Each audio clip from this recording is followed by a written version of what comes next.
El día de hoy vamos a hablar del rol de la adrenalina y la noradrenalina en el sistema nervioso autónomo. El sistema nervioso tiene varias divisiones, una anatómica que lo divide en central y periférico y nos habla de los órganos y las estructuras que conforman este. También tenemos una división funcional, que incluye el sistema somático encargado de los movimientos voluntarios y por otro lado el sistema autónomo que se encarga de las acciones involuntarias y se subdivide a su vez en simpático y parasimpático. Ambos mecanismos son reguladores de todo el sistema nervioso. ¿Pero qué quiere decir esto de que el sistema nervioso autónomo se encarga de las acciones involuntarias? Nuestro cerebro es muy inteligente y nos ahorra la tarea de pensar en actividades como respirar, digerir los alimentos y el latir del corazón.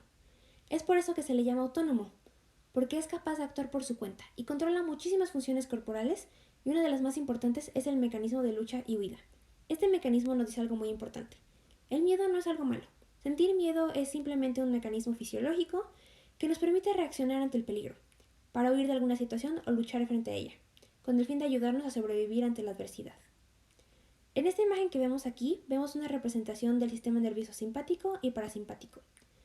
El simpático es aquel que se activa ante una situación de peligro y nos prepara para huir o luchar, y lo hace dilatando la pupila para mejorar la entrada de luz, aumentando la frecuencia cardíaca y la cantidad de glucosa preparando el cuerpo para tener energía, y a su vez va a detener procesos que no son indispensables en ese momento para el estrés, así que reduce la actividad digestiva y la salivación, así como el relajamiento de la vejiga y los bronquios. Por otro lado, si estamos relajados y tranquilos, se va a activar nuestro sistema parasimpático, y ocurre todo lo contrario a lo previamente mencionado. No hay necesidad de huir o luchar, así que el cuerpo utiliza sus recursos para las funciones del día a día.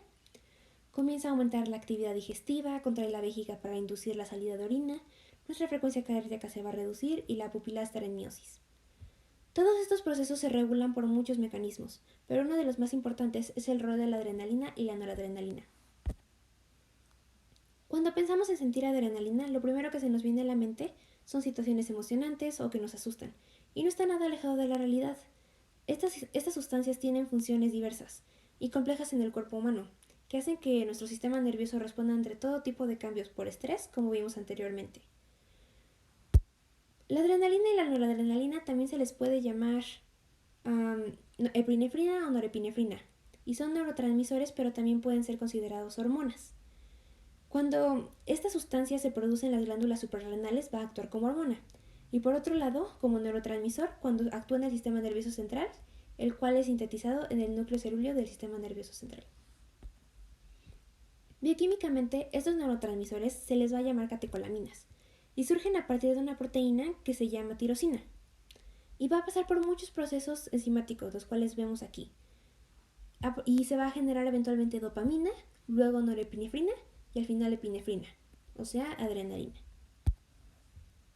Para comprender el mecanismo de estas sustancias de manera muy general, ante una situación de gran emoción o estrés como vemos en estas imágenes, nuestros sentidos le van a avisar a nuestro cerebro que activen adrenalina y noradrenalina, y esta a su vez va a activar a nuestros receptores, y estos pueden ser alfa o beta, y van a funcionar como si fueran una alarma de peligro.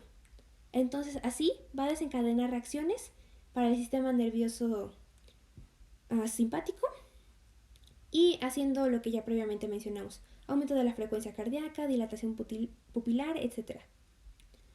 Y así con la idea de tener suficiente energía y recursos para ese tipo de situaciones de estrés. Y como previamente mencioné, este botón de alarma van a ser nuestros receptores, van a ser la señal que le diga a nuestros órganos de que tenemos que actuar rápido.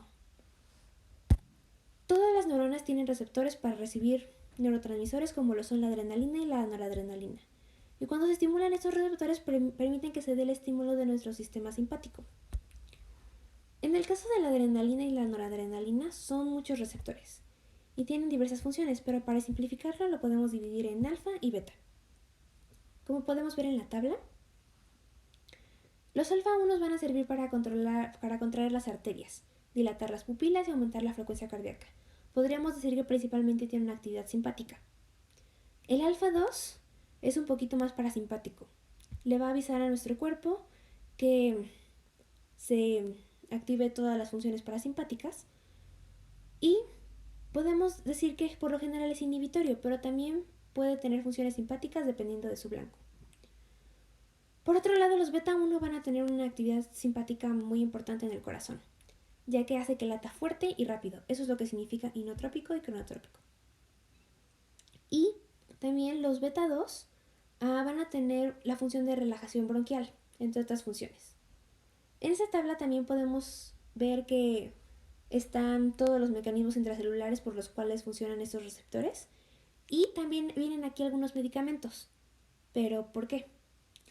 Si se dan cuenta, todas estas funciones simpáticas y parasimpáticas no solo se activan por estrés emocional, de manera natural tenemos estos mecanismos para la homeostasis del cuerpo. Y a su vez, cuando hay patologías o por medicamentos, se pueden afectar estos mecanismos. Así que les voy a dar algunos ejemplos que vienen por parte del ambiente, la misma fisiología del cuerpo, patologías y por medicamentos. Un ejemplo muy interesante es la cocaína. A pesar de actuar en la dopamina, también afecta los receptores alfa-1 adrenérgicos. Y es por eso que a estos pacientes se les dilata mucho la pupila cuando consumen este tipo de sustancias. Y un ejemplo más bonito es que también se nos puede dilatar la pupila y se nos activa el músculo piloerector, es decir, que se nos pone la piel chinita cuando vemos a alguien que nos gusta. Y es porque esta persona activa nuestros receptores alfa-1. También algo que pasa mucho es que las personas cuando se asustan se ponen pálidas. ¿Y esto por qué pasa? Es por los receptores alfa-1, porque estos, al tener una actividad simpática, hace vasoconstricción, hay menor flujo sanguíneo y por eso damos la apariencia de estar más pálidos. Con respecto a los receptores beta, el beta 2 es muy importante para la relajación de los bronquios y es por eso que es un blanco terapéutico para el asma. Así que medicamentos como el salbutamol son beta estimulantes o beta agonistas, que es lo mismo.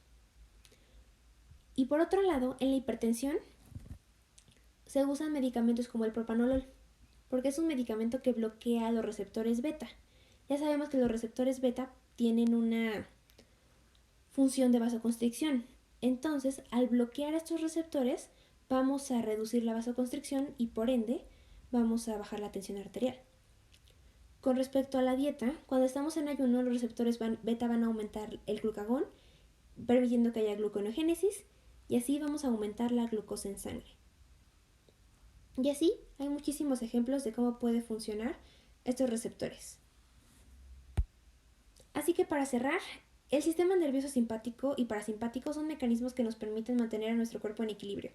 Y solo para dar un ejemplo, podemos ver cómo una pequeña molécula proteica como la adrenalina puede producir cambios tan importantes para mantener la homeostasis. O en su caso, también pueden ser blancos terapéuticos cuando hay alguna falla orgánica.